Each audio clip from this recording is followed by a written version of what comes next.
is the source of your strength? If you haven't decided it by now, you need to decide it really quickly, because if the source of your strength is who you're sitting beside, you will live a very disappointed life. If the source of your strength is a number at the bottom of your balance sheet, something will hit your life so hard that you can't buy your way out of it. And you will find out really quickly that net worth is a terrible place to put your sense of self-value. If the source of your strength is how people look at you or treat you or think about you, if the source of your strength on any given day is the condition of your health, you will always be susceptible to the elements. And so Isaiah says he will be a spirit of justice to the one who sits in judgment, and a source of strength to those who turn back the battle at the gate. To make God the source of your strength means that you depend on him. As one psalmist said, you lift your eyes to the hills. From whence cometh your help? Your help cometh from the Lord, the maker of heaven and earth. And he will not suffer your foot to be moved. The Lord which keepeth thee will not slumber nor sleep. The Lord is your keeper. The Lord is your shade upon your right hand. And the sun will not smite thee by day, nor the moon by night. He will preserve your soul even forevermore. To know that all your help comes from God, that all your hope is in Jesus, that all of your help comes not from the right, not from the left, not from the north, not from the south, not from the economy, not from the job. Touch somebody, say, not you. God is my source. Now go ahead and clap right now if you know God's got your back. In fact, stand up on your feet and shout about it. If God is your source in every season of your life, in every famine, I have a friend named Jesus.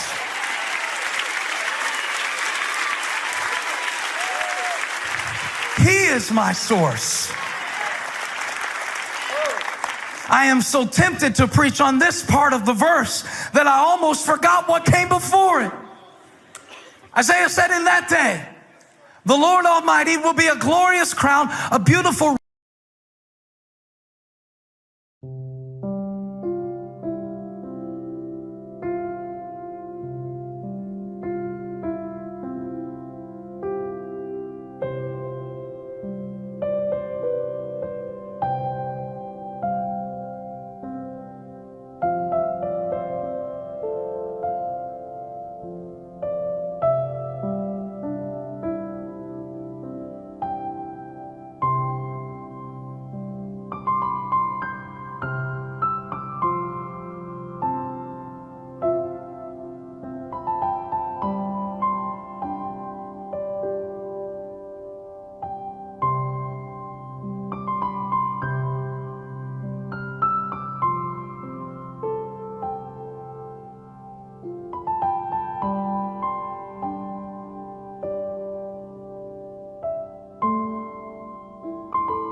for the remnant of his people.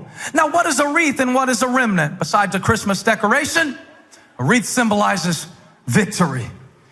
And he is preaching victory to people who are about to experience defeat.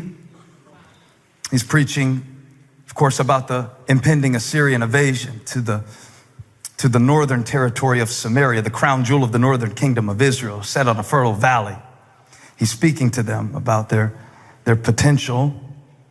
And he's telling them how their protection is gone. And so now they're going to face a season of defeat. And in the same breath that he promises to be a source of strength, he warns them of a coming defeat.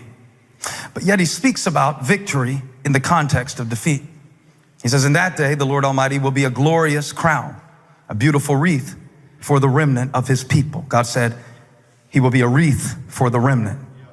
The wreath symbolizes victory. The remnant represents what's left. God always has a remnant. No matter what you've lost in your life or who walked away from you, God always leaves a remnant. No matter how wicked this world gets or how dark the times that we live in may seem to be, God always has a remnant. In every office, God has a remnant. In every church, God has a remnant. In every city and every generation, God has a remnant. God always has a remnant. There's always a little bit of oil in the house, even if you feel like you're starving to death. God always has a remnant. There's always a little boy with a lunch. If you call him forward and put it in the hands of the master, it will multiply, because God always has a remnant. No matter how many leave Gideon, there will always be 300, and God is able to win with the remnant. God said, I'm going to bless what's left. I will not be limited by what you lost. I will be a wreath for the remnant. I'm going to bless what's left. I'm going to bless what's left. Stop weeping over what's lost. I'm going to bless what's left. I want you to shout right now over what you've got left. I want you to shout right now over the gift you have, the strength you have, the friends you have, the opportunities you have, the time you have. God said, I'm going to bless what you got left. If you will not stay stuck in what walked away, I'm going to bless what you got left. You can win with what you got left. Feel like preaching. I feel like preaching to the remnant. Where's the remnant at? Where are the ones who went through the fire and came out unbound?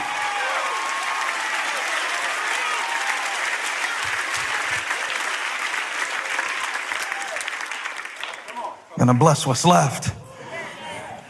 No matter what happens at the leadership level, I'm looking for someone who will turn back the battle at the gate. And in that day, the Lord Almighty will be a glorious crown, a beautiful wreath for the remnant of his people.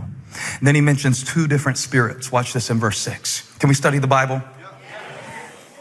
He will be a spirit of justice to the one who sits in judgment. That's the first one.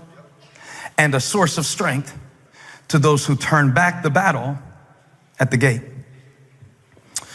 So you've got the spirit of justice to the one who sits in judgment, and the source of strength to those who turn back the battle at the gate. Studied that text all week, and I thought I was talking about two different things. But the more I read it, the more I realized that this is two functions of the same spirit. He will be a spirit of justice to the one who sits in judgment, a source of strength to those who turn back the battle at the gate. The first part of the verse is about standards. He will be a spirit of justice. He will decide what is wrong and right. To the one who sits in judgment, he will be a spirit of justice and a source of strength to the one who turns back the battle at the gate. So the same God that is the source of our strength is to also be the source of our standards. And here's the question that I came to ask today. How can I expect God's strength if I do not embrace God's standards? I'm about to throw this mic, brother. See, how can I call God the source of my strength if I have not made him the source of my standards? He will be a spirit of justice to the one who sits in judgment. Now, if I have left that seat open and I have left culture to tell me what's right and wrong, How can I look to culture for my standards and then look to God for my strength? How can I look for the world to tell me how to live and then expect God to give me strength for a standard that was not His?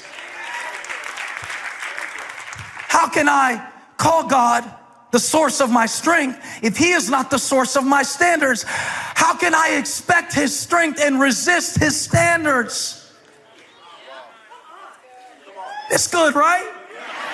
That's why I feel weak sometimes, because I'm asking God to strengthen me, but I have given away my strength because I have lowered my standard.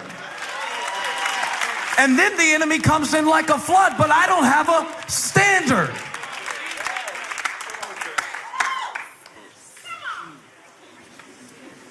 And then I ask God to give me joy. You know, in your presence fullness of joy. Joy of the Lord is my strength. And I want His strength. I want His joy. But if I have not applied His standard to my thought life, and I let my mind think whatever it wants to think, and I go to God for strength, but I did not go to Him for standards, I am asking Him to violate the very nature of our relationship. How can He be the source of my strength if I won't let Him be the source of my standards? Who set your standards? Who set your standards? Was it God that set your standards? I was talking to one guy the other day. It became very apparent to me pretty quickly that he sets his own standards for right and wrong. And I admire him for that because I don't trust myself that much. I mean, he must be really perfect to have his own standard for right and wrong. See, I need a God. I need a God who's bigger than me, wiser than me, who's been around longer than me. I need a God who can see around the next corner and know how this decision is going to affect my destiny.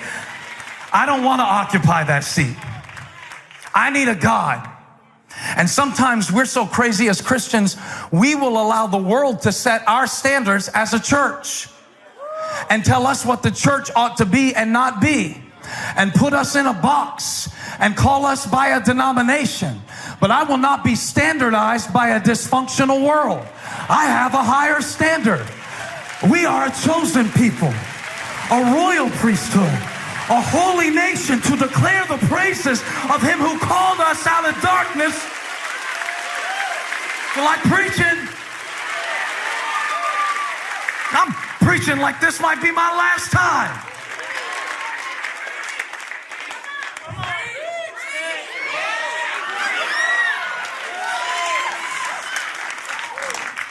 Why you preach so hard? One of my friends said, you know, you preach too hard.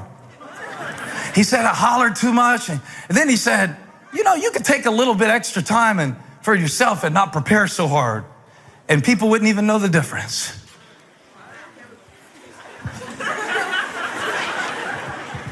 I shouldn't tell you he was a pastor. You see what happens when leaders lower the standard? Because to be honest with you, I don't preach to your standard. The only question I have when I get done with this sermon is, God, did I get it right? And if I got it right, I don't care how many likes, clicks, shares, downloads. I don't care who gets up and walks out in the middle of it because I made them uncomfortable or they wanted to watch a football game. I don't care if they laugh, stand up, and clap. I'm not preaching for the...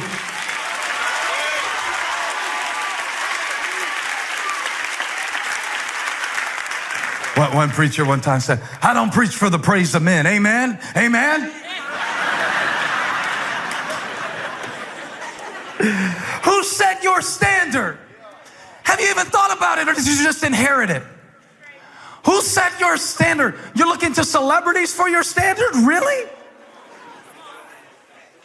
Them? The ones who are so miserable they can only be happy when they have attention? Really? That's your standard? Who set your standard? Who set your standard of what you will and will not listen to? Who set your standard? Oh, you think you're better than us. That's what they'll say when you start living with standards. Oh, you think you're better than us. No, it's just that I know how much I need a source that is not me, because I am weak without him. In fact, I'm nothing without him. So excuse me, but the battle that I'm in is too real for me to play around and live my life with exposed places and low standards. So I got to get this right this year. I like that boy right there. He looks like a teenager with standards. Right, sitting there leaning in church. Some kids will be texting in church, but not you. You look like you want something from God, boy. You look like you got a mission. You look like God might use you. Don't you live down to the level of your friends. Your friends don't know anything yet. God is taking you places. Stand up on your feet right now. Yeah, you. Stand up right now. Raise the standard, don't lower it. When you show up at school, God walks through the halls. When you show up at school, the presence of God moves.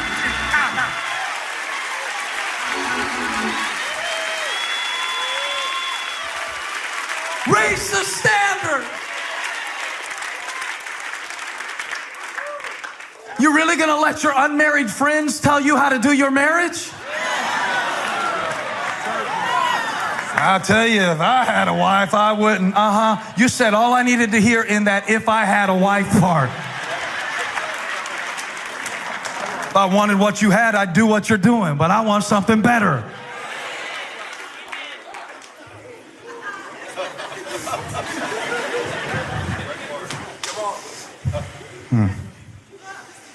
What's your standard? Sometimes our standards need to be lowered.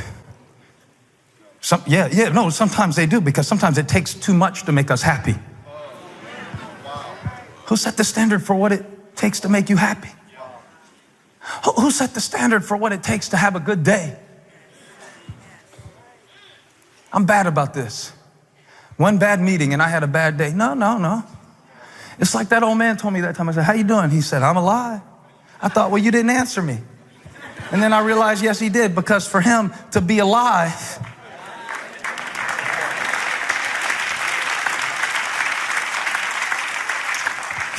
he woke up, it's a good day. He woke up, it's a good day. Who set your standards? I mean, when did we come to the point when kids had to watch a movie in the car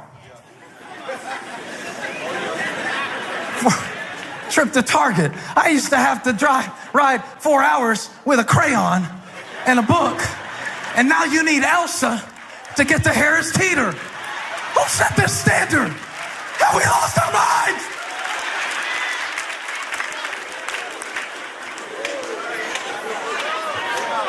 The one time I was complaining, I preached on a Saturday night. My friend came. He's on staff at another church. And I was apologizing to him because the crowd was a little down, because I was used to being packed out in Elevation on Saturday night. I said, "I'm sorry, man. It was kind of down today." He said, "Your down day would be my revival."